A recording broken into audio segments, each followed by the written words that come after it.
All right. Thank you, Maria. Everybody else as well. Obviously, this is a room of most like-minded people I've ever been in, but to a point. So, like so many people here today have said, I grew up in this culture of perpetual violence where killing was normalized, where the act of taking other people's free will was common and unquestioned in large part. And as all children do, I absorbed.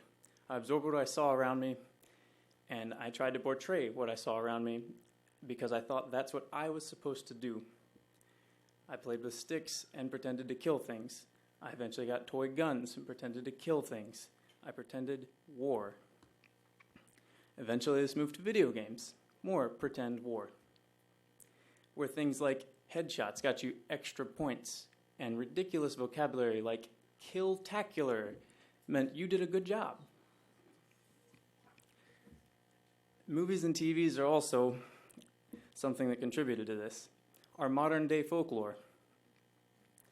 The good guy, the protagonist that we're supposed to want to be, to aspire to be, was generally a male, muscular male, let me see here. So white male, that's about the gist of it. And through the preferred methods of expression that they always seem to know and prefer are anger and endless amounts of ammunition or a machete or some other sort of violence. And through absorbing these things, they were normalized in me and my friends and my family. As justified actions, these were normalized. So this is, like I said, what I perceived as normal, and what a lot of people promoted as a good thing to do, like join the military. You get discounts, you get college paid for, you get shaken your hand and thank you for your service. So I considered joining the military, and did. In 2012, I joined the military because I thought it would be a good idea. It's socially acceptable, and all of the things about it are promoted, and I get a lot of material benefits too, and what's our world without material? So, I honestly enjoyed at the time the military training because I perceived it as something positive because that's what society told me it was, and I liked hiking, and that's what a lot of it was. It was camaraderie, hiking, and trying not to pay attention to all of the things that you don't want to think about involving the military. And it wasn't for a year after getting out of my training that I actually began to ponder this. And it was upon taking my college classes in sociology and philosophy. Sociology courses showed real, uncensored footage of what grief looked like, of what starvation looked like, of what war actually looked like without makeup and blue screens. And philosophy courses tied into this beautifully and made me question why for everything. Because that was the premise of the courses, was to question everything, including myself and my beliefs that I'd had and been told were right my whole life, and didn't question my whole life.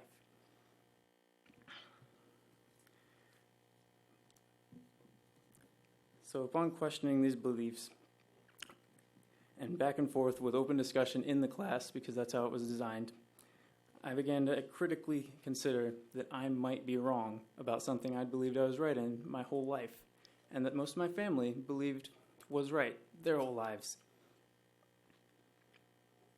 After that semester, I began to look into things that I perceived as the opposite side, just to see if maybe it would open my eyes to it, or maybe, if anything, it would settle my doubts.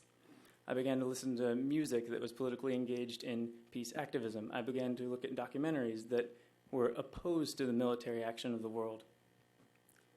And after letting these set in for over 6 months and trying to deny and suppress these forming beliefs that were conflicting with my current ideals of enjoying the military, enjoying the people that I spent time with in the military, I came to the realization that questioning them was the right thing to do, and that participating in the military was not. So at that point, I began to reassess all of my situations in the military when I went there on a month-to-month basis, including my conversations with friends. Like Maria said, those friends, they're still my friends. They're people just like me, just like you, but they've compartmentalized so much of their lives because they've been told that it's okay.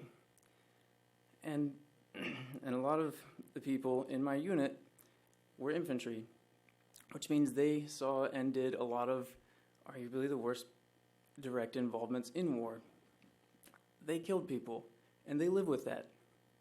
They know it wasn't right because we are told from birth killing is bad. Religions, almost all major religions are rooted in this philosophy that love is the answer and violence is not. And they know that. And they also know that they're supposed to be okay with taking a life.